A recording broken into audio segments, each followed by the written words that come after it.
to our investors in India, and a good morning to all our investors in USA and Europe. I am joined by our Managing Director, Mr. Anand Desai, and our Chief Financial Officer, Mr. Afzal Malkani. I welcome you all to our Q1 FY22 earnings call. The second wave of the coronavirus pandemic had been harsher and has affected many of us in recent months. Thankfully, many states have seen a dramatic improvement and life is starting to get back to normal. Although the fear of a third wave is looming, already some states are starting to see an upward trend. I hope and pray that you and your loved ones are safe and well. The leadership at Upcom is committed and have taken all possible steps at our manufacturing site and corporate office. We are glad to inform you that we have successfully vaccinated around 70%. around As far as revenue breakup in terms of geography is concerned, in Q1 FY22, the contribution of India was 50%, Europe 23%, Japan 10%, Singapore 10%, China 5%, and remaining 2% from the rest of the world. For the whole year FY22, we expect that the proportion of export sales will be 60% and domestic 40%. So in FY22, the maximum growth will come from the export market. We commercialized a new molecules in Q1 FY22, and we are planning to commercialize about 10 new molecules in the current financial year, which will contribute significantly in the growth in FY22. Our top 10 customers contributed about 84% of the total revenue. However, there are total 24 products in this. For most of the products, as you know, we are either a sole supplier or one of the two suppliers of the product for these customers. We have incurred a capital expenditure of about rupees 10 crores in Q1 FY22. Let us close our opening remarks, and now the floor is open for question and answer. Thank you very much. Ladies and gentlemen, we will now begin the question answer session. Anyone who wishes to ask a question may press star and one on their touchtone telephone.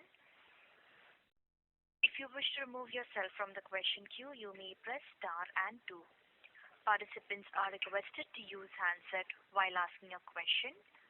Ladies and gentlemen, we will wait for a moment while the question queue assembles. The first question is from the line of Ankur Periwal from Axis Capital. Please go ahead. Yeah, hi sir. Thanks for the opportunity and congrats on a decent set of numbers. So my first question on the gross margin front, if you can help us understand, the improvement that we have seen, whether it was largely driven by the product mix there, or we have been able to pass through the price hike, the raw material inflationary trend to the consumers. We can say if we talk about the growth in terms of margin, then we can say that it is due to the favorable product mix during the Q1 FY22. And if we talk about the volume and price growth, then we can say that out of 73% growth, 63% is a volume growth and 10% is price growth. Sure. And sir, just a follow-up on that, if I compare our gross margins on a quarter-on-quarter basis, there has been a decent jump. Last quarter, I do recollect, the pressure on my margins front because of the pricing trend as well, raw material inflation there. So if you can share some color, where we are in terms of renegotiating the prices with the customers given the raw material inflation. And whether, it will be right to look at from a Q1Q comparison perspective or there will be a seasonality angle. Yes, if we see, if we talk about the margin, then I would say that you can consider a sustainable gross margin as in the range of 57 to 59%. And EBITDA margin, you can consider 24 to 27% as a range. And if we talk about the raw material price, Then particularly your question is about the customers. What is the status of that? For that, I would like to say that though the formal discussion with the customers will happen in the month of December when we negotiate the next contract with them. So by that time, consider that this margin as a sustainable during at least the second quarter also. Sure, sir. Where I was coming from was more from a working capital perspective as well, and the related raw material pass-through. Because earlier we were going ahead with the 12-month pricing, but as per our earlier discussion, you mentioned that incrementally we will be negotiating more on a 6-monthly or slightly lower, in terms of overall working capital trend and the pricing pass-through there. So where are we in terms of those negotiations with the clients? Yeah, for that, as I mentioned, that we are going to renegotiate the terms and conditions from the December 2021 onwards. As you know, we finalize the price in every December. So at least for the September or next December, this will continue. And from March 22 onwards, you can see improvement in working capital cycle. And our discussion is that the formal discussion will start, but we have already informal discussion has been initiated with the customers, and we got the positive feedback on that. Sure, sir. That's helpful. That's it from my side, and all the best. Thank you. Thank you. The next question is from the line of Faisal Hawa from H.G. Hawa & Company. Please go ahead. Yeah. So, sir, what is the total number of customers that we have as a grand total in all the verticals? And how many customers do we have in export and in local markets? That is one question. Secondly, if we have to give one, core DNA to our company, then what is that DNA through which the entire business strategy runs? Yeah. First, if we talk about the number of customers, then total number of customers is 66, out of which export customer you can consider about 20, and remaining 46 within domestic customers. And if we talk about the first, the core expertise or what is the DNA of the Anupam, then we can say that our expertise is in chemistry. And the key differentiator for the Anupam is that we have the ability to innovate technologically, because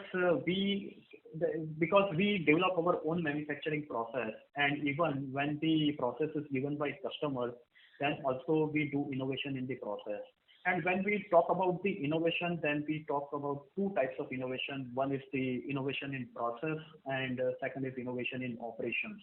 In operations, you can consider by changing the equipment and all these things. Because the customer point of view, most important thing is that you should be agile, and you should have a flexibility to adapt the changes. And you know that we have a multi-purpose plant, and we can manufacture the products in the same manufacturing facilities. So that's the reason why we have the ability to innovate, and we are the preferred partners for our customers. Second, we have a wide range of complex chemistries, and all the chemistry developed in-house. And we have a capability to perform all the multi-step synthesis products, say 15 to 17 steps, because we have 6 manufacturing facilities. We have facilities for a multi-purpose chlorination, multi-purpose nitration, as well as multi-purpose derivatization and hydrolysis plant. This you can understand in a way that the customer who is looking to outsource the product, which requires 15 to 17 steps, would prefer to deal with the partners who can manufacture the entire product in-house. And if they outsource it to those who can do only 5 to 7 steps, then the management of entire supply chain would become very tedious and time-consuming for them. So we are in a better position to become a preferred partner for such customers. And if we turn third, that our ability to manufacture the products in a continuous process. And I would like to say that the manufacturing the products in a continuous process in a commodity is quite simple, but the manufacturing the product with continuous process is in a specialty chemicals is quite difficult. And fourth is our ability to manage our product portfolio and to convert the waste into byproducts. These 3 to 4 points you can consider as our key expertise. Sir, what is our R&D spend per year? And secondly, sir, what would be the contribution of new products to our revenue in the which have been introduced in the last 4 years, and what would be the contribution to revenue in this year for those new products? Yeah. Your first question about the R&D. For the R&D, our R&D expenditure will be 2% of the total revenue. And if we talk about the capital expenditure, then in last 2 years, we have incurred a capital expenditure of rupees 30 crore rupees for setting up of a new R&D and pilot facilities. Your second question is about what is the contribution from the new products.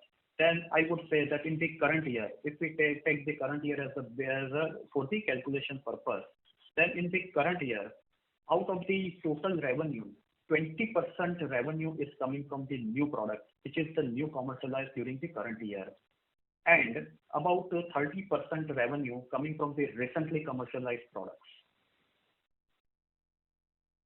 Thank you very much, sir. That answers all my questions. Thank you. A reminder to the participants, if you wish to ask a question, please press star then 1 on your touchtone telephone. The next question is from the line of Madhav Mehta from Fidelity International. Please go ahead. Yeah, hi sir, good afternoon. Thank you so much for your time. I just wanted to get a sense from you on the order pipeline. We did announce some good contract wins a couple of months back. Are there any more such discussions that are ongoing with our customers for further such long-term contracts in the pipeline? If you could just give us some sense around that. Yeah, Anand, I would like to address this. No, Abdullah, you go ahead. Okay, fine. Okay, so yeah, Madhavji, if we talk about the total product in pipeline, then as I mentioned that we are going to commercialize 10 products in the current financial year. And in addition to that, we have more than 70 products in our pipeline for our existing customers as well as from the new customers. And we have been discussing with the existing customers since last 2 years, because for any new product, the commercial from the initiative, from the inquiry to commercialization of the product, it will take 18 to 24 months. So you can see some new product commercialization in coming quarters. Yeah. No, my question was, in May and June, we had announced some contracts which were like 3-year contracts or 5-year contracts with customers. Are there any more such contracts in the pipeline which will be like large contract wins which span for like 3-5 year time frame? Yes, we have been discussing with our customers, but we have a constraint in our capacity also, because as you know that our unit number 5 and unit number 6, we are going to commercialize, we are utilize about 75% in the current financial year, and the utilization for all this unit 5 and 6 is about 90, will be about 90% in the next financial year. So we don't have a capacity for to accept this new order for new products. So we have been discussing and exploring the option of bottlenecking, debottlenecking, or value engineering by replacing high value products and replacing the low value products with a high value product. And if we materialize this, then we will announce in the next quarter. Okay. So maybe my question would be that given that next fiscal we expect to reach very healthy utilization, is there any more capex program which is on the drawing board for us already, which we might announce and then sort of start working on from next year onwards, given that we are reaching a good utilization?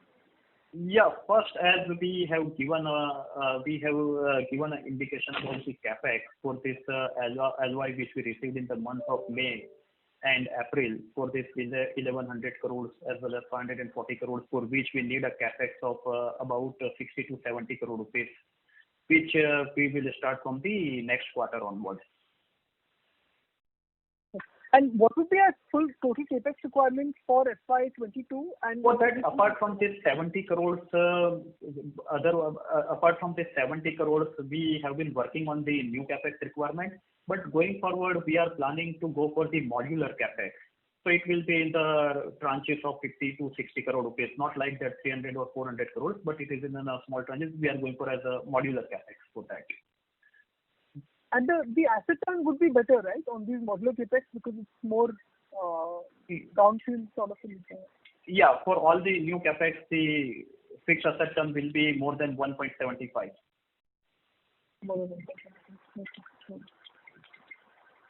Okay. And my other question was, are we seeing any good inquiry flow for products outside of pharmaceutical and agrochemical, like, the other verticals like electronic chemicals or some of the other end markets? Are we seeing good inquiries flow from those markets as well? Yeah, Anand, would you like to? Yeah, I'll take this, Azul, right? Yes. So, as we mentioned earlier in the last call, we are working on some new products which will be going in some new applications. These are totally brand new products in India or even Asia for that matter, and they will be going into a telecom application. So there are 3 products, but these are under confidentiality agreement. We are not able to share more data, but in the coming quarters, we'll be able to inform you more about once we are able to explain more. Okay, got it. Understood. Thank you so much. Thank you. A reminder to the participants, if you wish to ask a question, please press star then 1 on your touchtone telephone.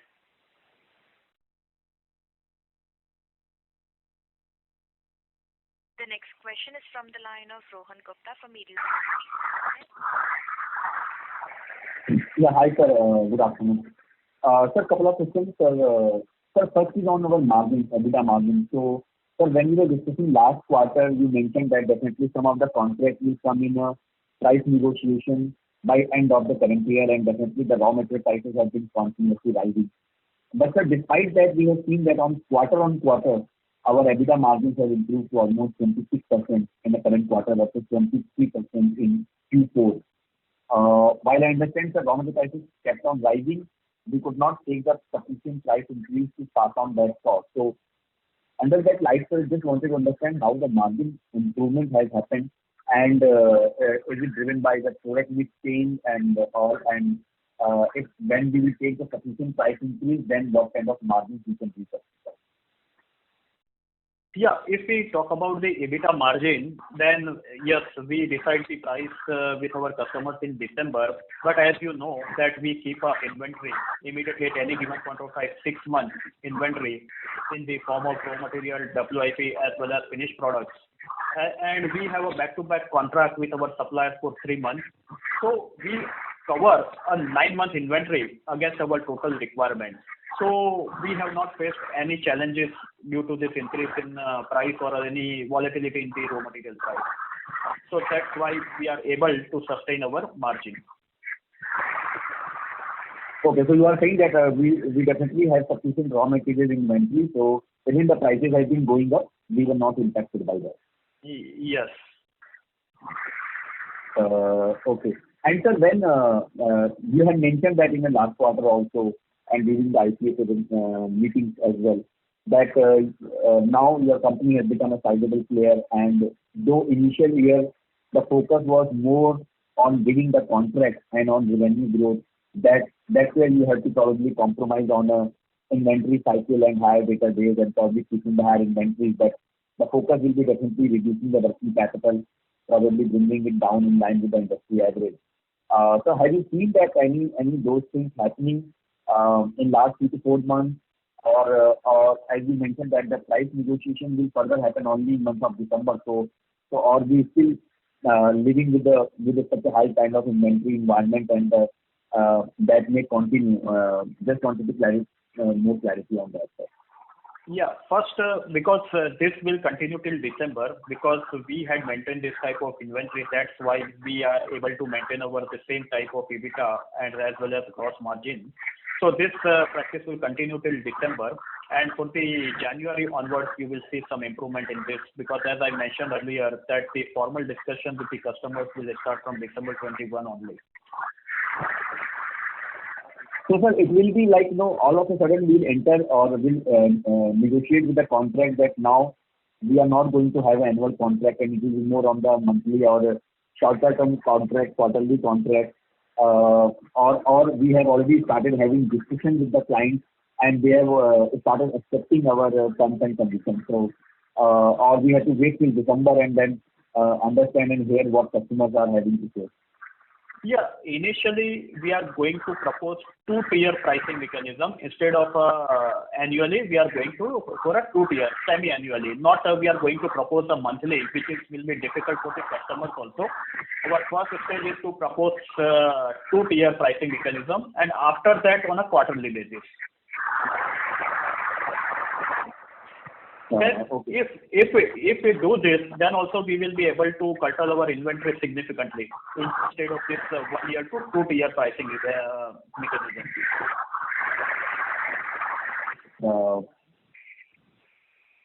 I know. Sir, I have a follow-up question if I am allowed to ask one second question. Okay. Sir, this is on, you mentioned that China Plus One strategy globally have ultimately started helping us and you are seeing the very positive industry environment. So can you elaborate a little bit more in terms of this? So we have been hearing a lot of inquiries have been coming in last 1 year and many global players looking at China Plus One strategy. Have it started really converting into final orders or final capacities being put up for China Plus One strategy? Because ultimately we have a long gestation project always more than 18 months to 24 months to going up to even sometimes 3 years as well. So is it still only inquiries you are seeing from the global customers or there is some kind of final win or final deal or some concrete plans which global players have while they are now discussing with the customers like us? Yeah, China Plus One strategy has definitely increased our number of inquiries from global customers. So we have not seen a major shift as we are into specialty chemicals and not in the commodity market. Open and transparent cost model with our customers. However, we believe that India will become a second major global supplier for international customers within 5 years. And this is basically due to the stringent environmental norms in China. And further other factors such as particularly if we talk about the Anupam also, then in compared to this China, we have a low labor cost, lower operating cost, now in competitive infrastructure and as well as the business friendly policies, particularly PLI scheme type of things will help us to materialize on China Plus One strategy. And we hope to, however, we hope to get the benefit of this China Plus One strategy over a medium to long term.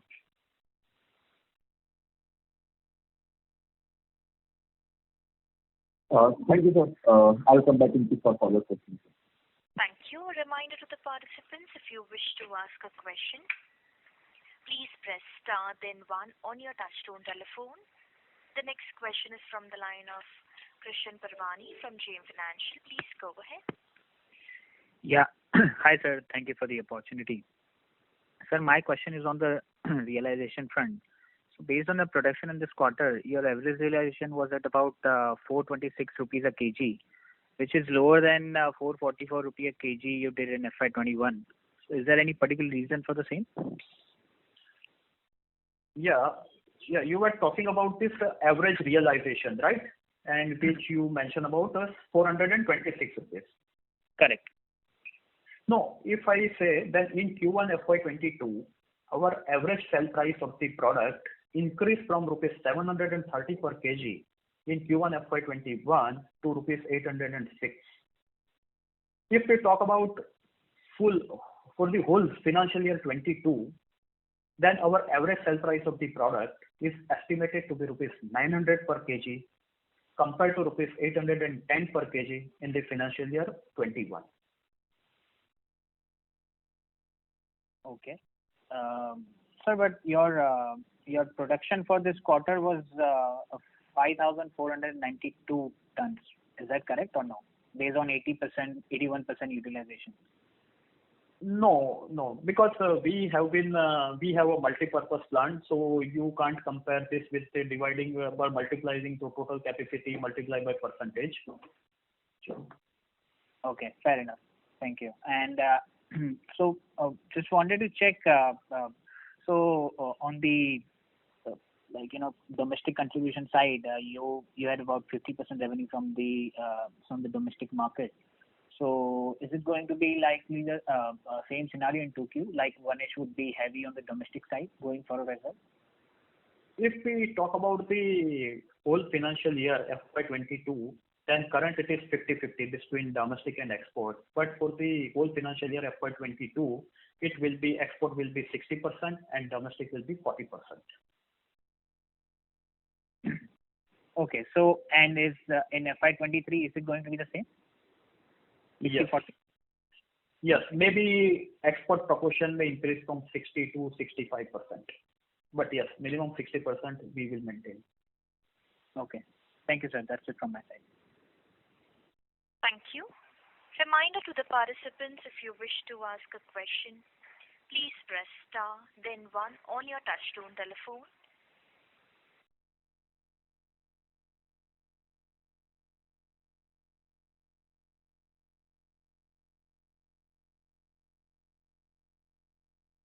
A reminder to all participants present in this conference, if you wish to ask a question, please press star, then 1 on your touchtone telephone.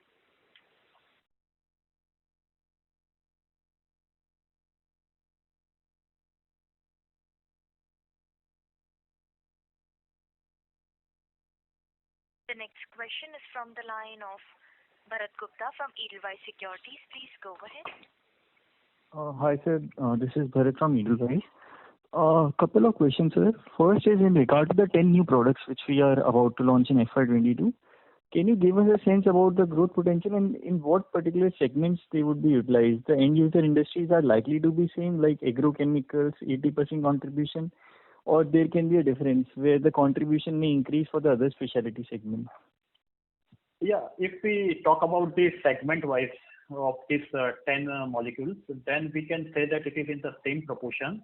You can consider 70% from the crop protection and 10% from the pharma and remaining 20% from the other segments. And if we talk about the future revenue, then as I already indicated that in the current year, this proportion will be 20% of the total revenue. And next year, it will further increase to at least 35 to 40% for this top 10 products. This 10 commercialized new products. Right, sir. And sir, my last question pertains to the capacity. Like we will be having a capacity constraint as we go ahead in FY23. So beyond FY23, do we have a capex plan in place where we can continue on a similar growth trajectory? Like, is there a vision and what kind of a capex requirement we would be needing in order to sustain the growth momentum? Like we have been doing a 34% kind of a growth, which we have even highlighted so far. So what kind of a capex involvement would be there in order to sustain it? Yeah, we don't need to go for the capex to take care of the growth till FY23. But to continue the same type of growth trajectory from FY23-24 onwards, we may need to go for the capex. For that, one is about the 60 to 70%, 70 crore rupees capex, which I spoke, which was in connection with this LY we have received. And apart from this, we are also planning for some other capex, but we have been working on that and we will be able to announce in the next quarter on that. But this will be modular capex. This will not be a significant capex. And sir, in order to continue our growth journey, so are we looking at or are we eyeing at the opportunity in terms of the off-patented molecules which will be losing out the patent status in FY23?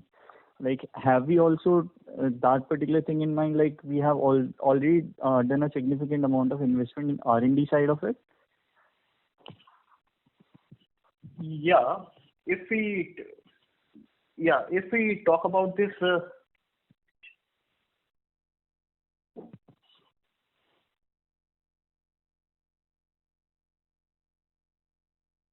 Hello. Hello. Yes, sir, you may go ahead. Hello. Yeah. Hello. Hello. Yes. Please. Can you repeat question? Hello. Hello. Yeah, sir. Hello. Yeah. Am I audible? Yes, can you? Yeah. You are audible. Yeah. Yes, sir. So I was just saying, like, in terms of meeting out the target, like, in terms of a target growth, so first, what kind of a growth levers would be there in place? Like, and secondly, hello. Yeah, go ahead. Yeah, go ahead. Yeah. Sir, we've just lost the line for the current participant. We would proceed to the next question from the line of Ankul Periwar from Axis Capital. Please go ahead. Yeah, hi, sir. Sir, just two follow-up questions. So one, if I refer our this quarter presentation, we are mentioning, the MNC customers at around 22 odd numbers, which was slightly higher than the last quarter number. So this quarter we are around 23 MNC customers, as you mentioned, and last quarter this number was, lesser. While the total number of clients is largely similar, so 64 to 66. So is there some churn in the customers there? Yeah, I think 5 export customer has been added and the 2-3 domestic customers were reduced. Okay, and sir, any specific reason for the exit of the customers? So this export customers, we have started a new relationship, but the volume is on lower side. And for the domestic customer, we have a multiple customers for maybe the customer maybe for the 3 crore rupees or 5 crore, particularly in pharma. The customer to customer, the volume may be 1 crore or 10 crores. It may increase or decrease by quarter. Okay, fair enough. And another thing on the asset turn side, you mentioned, the incremental capex will be garnering an asset turn of around 1.7. So, on an aggregate basis, let's say as a portfolio, as an aggregate gross block, what sort of asset turns are we targeting, let's say 2-3 years out on full utilization? Yeah, the last year our fixed asset turn was about 77, and the current year it will further improve to 1.04. Next year we are expecting to further improve to 1.3 to 1.35, and after 2 years we are expecting to improve to 1.5. Okay, fair enough, sir. That's helpful. Thank you. Thank you. We take the next question from the line of Rohan Gupta from Edelweiss. Please go ahead. Yeah, hi sir. Thank you very much for the follow-up.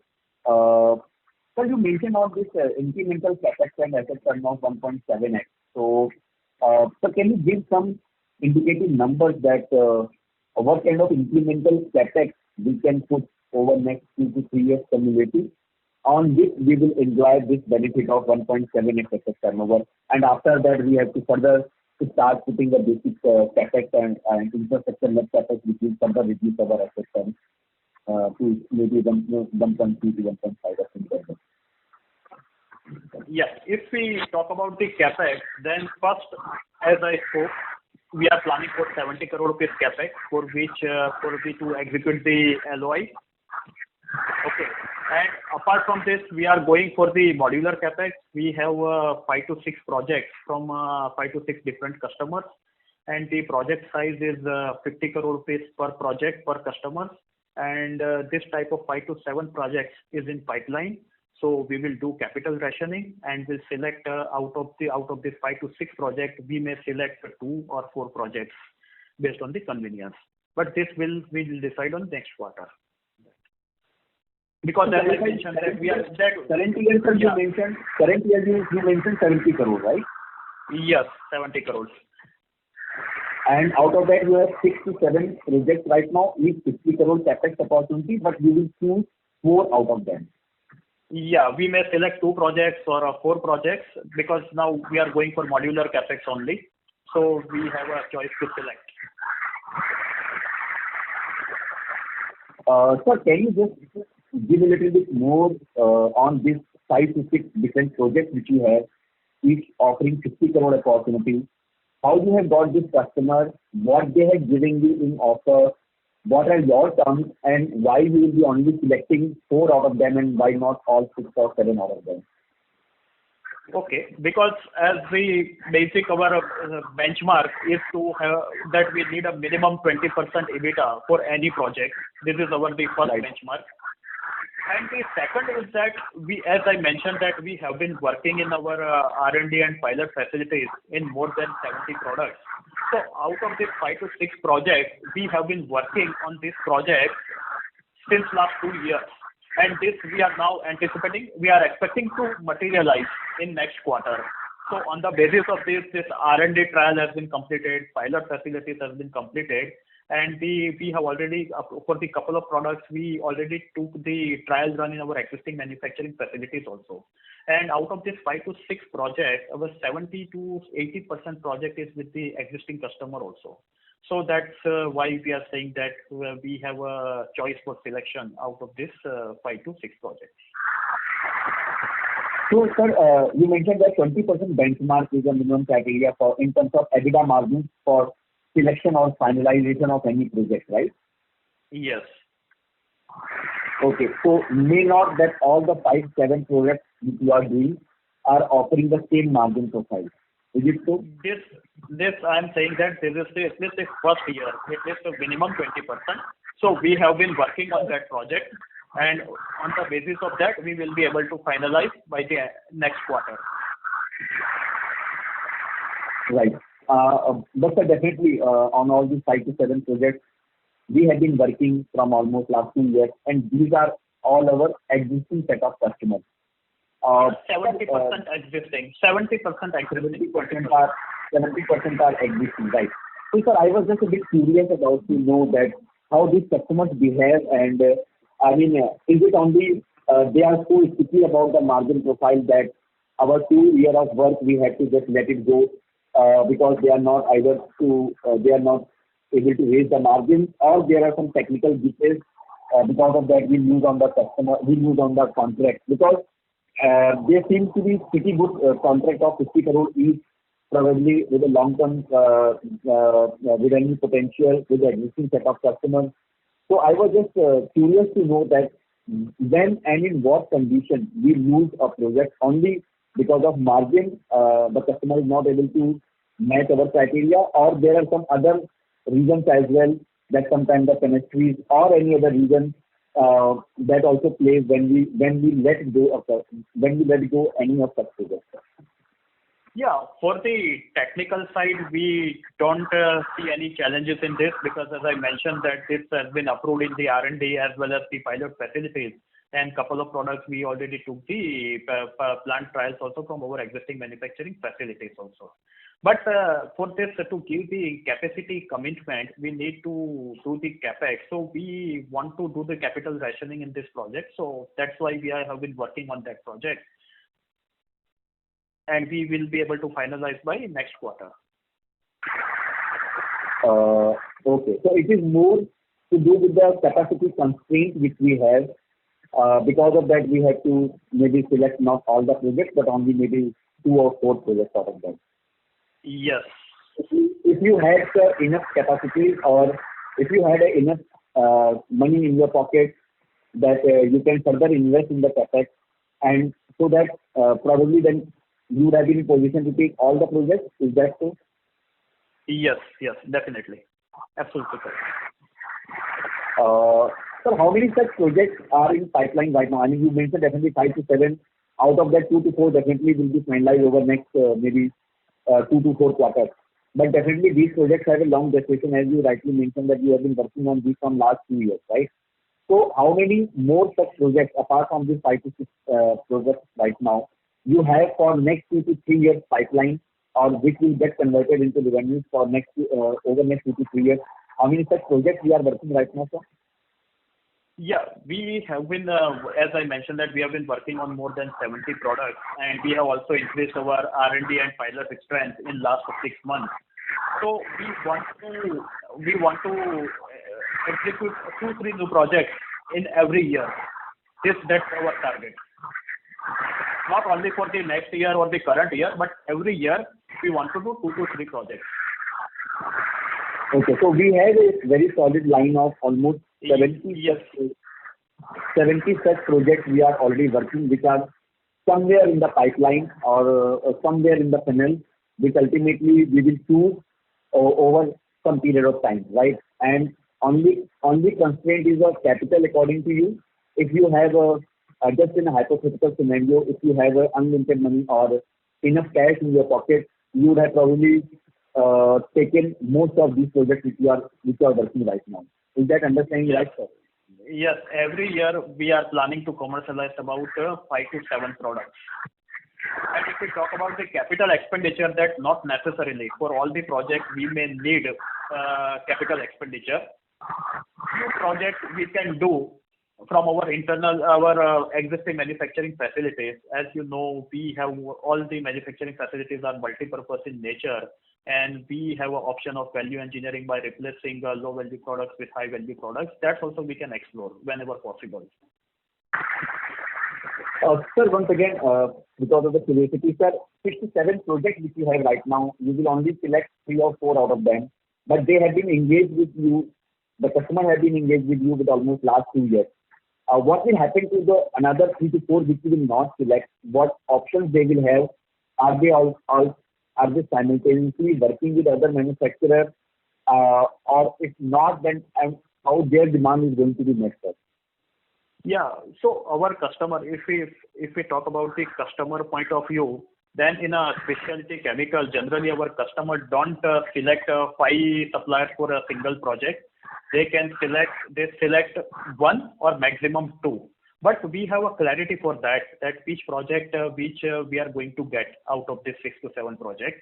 And customer is also also know about that which project we are going to do. So we have very clear. So we have a clear clarity about that which project we are going to select. Okay. So customer is also simultaneously working with some other supplier, and they also have somewhere in the back of their mind that they will not be getting this project manufactured by Encom, but they need to finalize someone else for this project, right?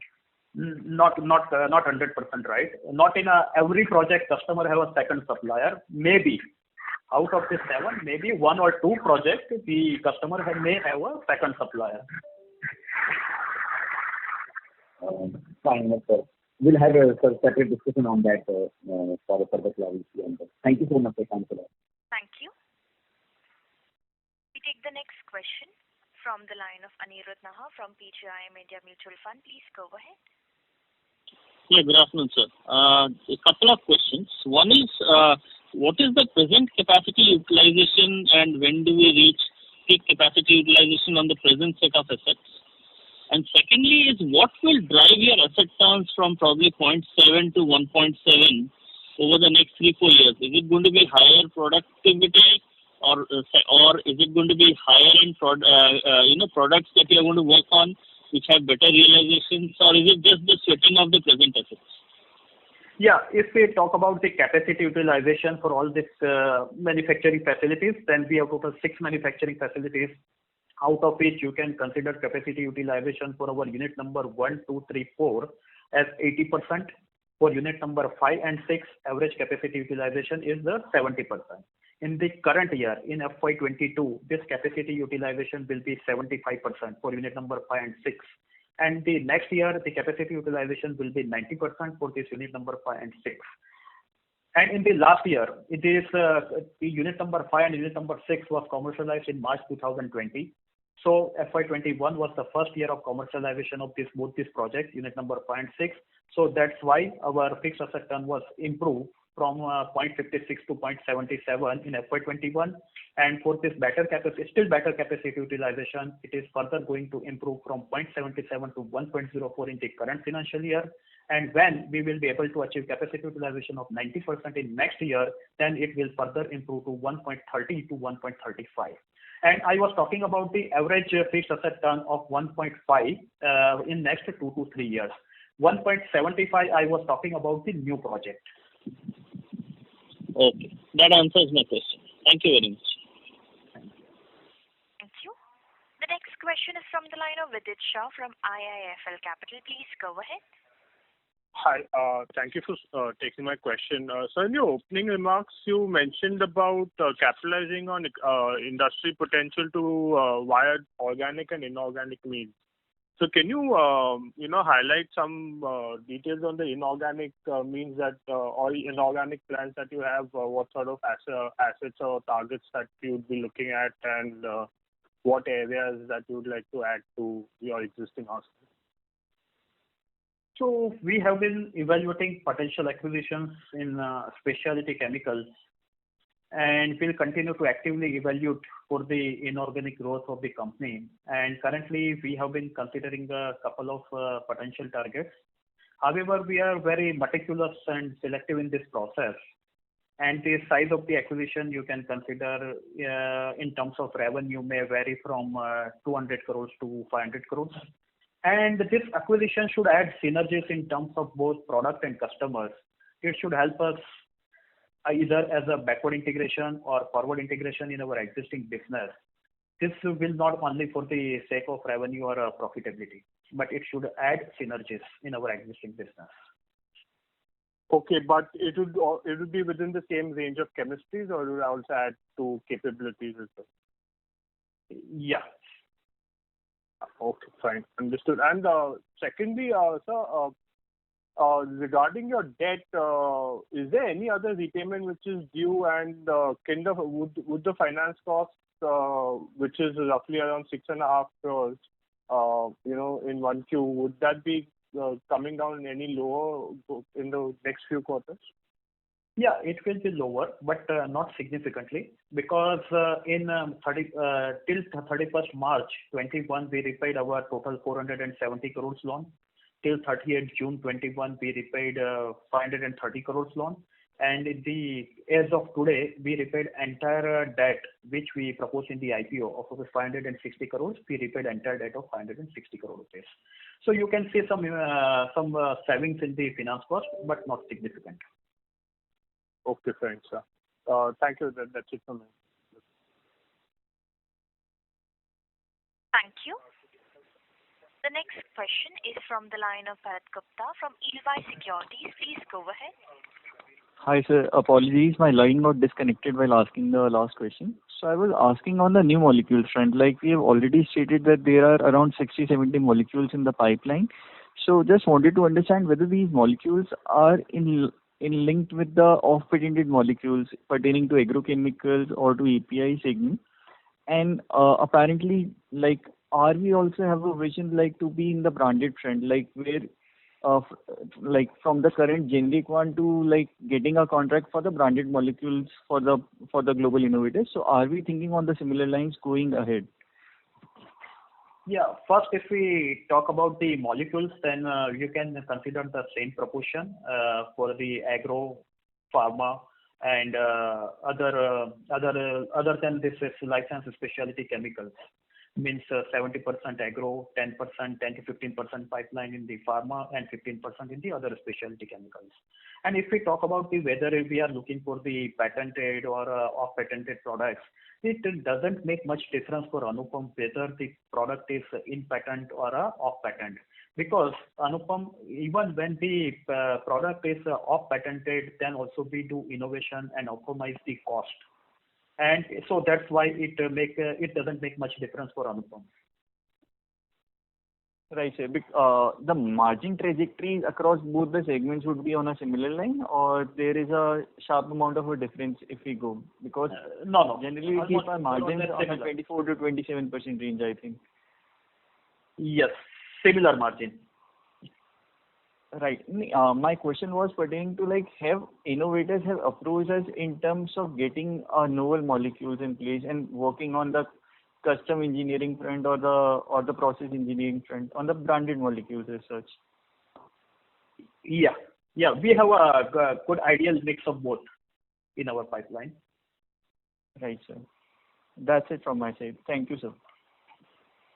Thank you. We take the next question from the line of Manish Gupta from Solidarity Investment. Please go ahead. So can you share what's your total debt as of 30th June?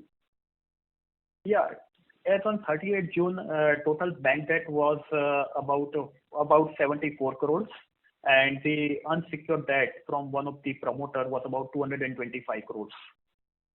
Okay, so your total debt is give or take 300 crores, and out of that, debt from promoter is 225, right? Yes. Now, your EBITDA in Q1 was 60 crores, right? So let's say, your EBITDA for the full year would be, if I just annualize that, roughly 240 odd crores, right? And it might obviously be a bit higher.